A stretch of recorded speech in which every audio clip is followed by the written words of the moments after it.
Hello mga kabarangay. So ngayon yung araw ay tuloy-tuloy pa rin ang tag-ulan at baha pa rin sa amin dyan sa labas. So dahil marami tayong matirang saging, so i-recycle natin para makagawa tayo ng ating pangmerienda ngayong hapon.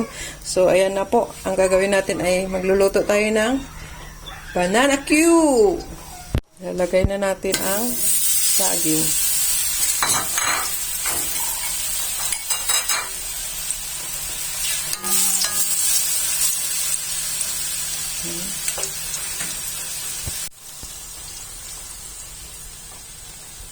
So, kunting asukal lang ilalagay natin. Huwag masyado marami kasi masama din sa ating health pag nasobrahan tayo ng asukal.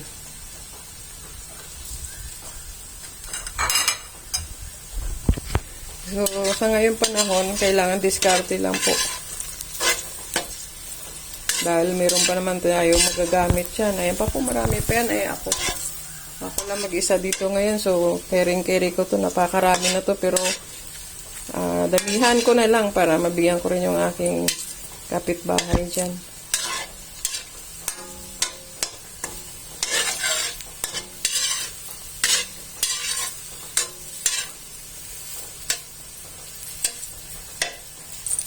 Kailangan sa mga kabarangay sa panahon ngayon, madiskarte tayo. Lalo na mahirap ang sitwasyon natin. Almost 2 weeks na. Baha pa rin sa aming dyan sa aming daanan sa labas. So nakakatamad na lagi lumabas. So mainam yung meron tayong pagkukuhanan na hindi tayo magugutom. Diskarte lang bay. Para malapit na siya.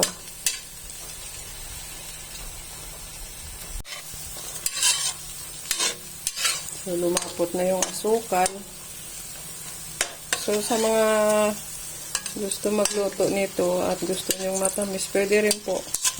Pero tayo ay medyo bawal po tayo sa sobrang tamis. So okay na po yan. Tipat na natin. Wow, sarap. Ay, wala pala tayo paper towel. Ay, okay na rin yan. Ayan, diskarte lang. Pag marunong ka dumiskarte sa buhay, malayo ka sa gutom.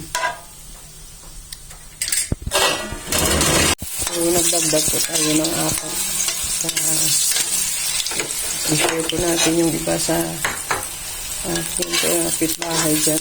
Nag-isa lang din siya kasi wala din yung mister niya sa trabaho.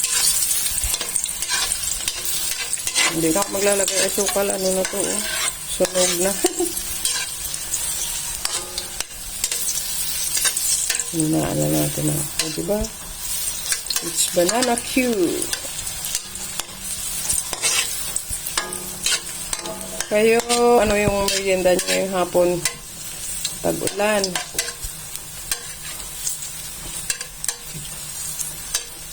Yan. Tsaka meron tayong kape dyan. Okay na yan.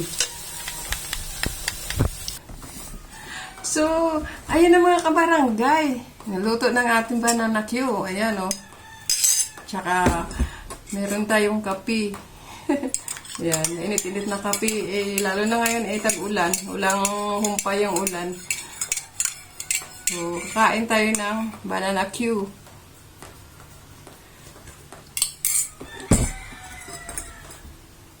Hali na po kayo. Mainit pa. Mainit pa. Itong saging na to ay maliit lang siya. Hindi siya kalakihan. Tawag dito sa Ilonggo ay mundo. Maliit siya pero siksik. Kaya masarap siya pang nainom.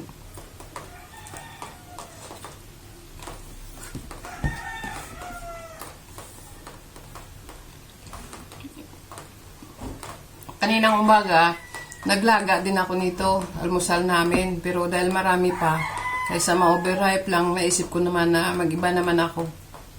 Ginawa ko naman siyang banana Q.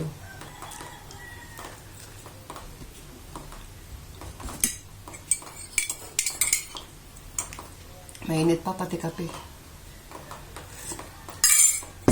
So, hanggang dito na lang po yung aking vlog. Sa susunod na naman po. Salamat po sa inyong panonood. Thank you for watching. Bye-bye.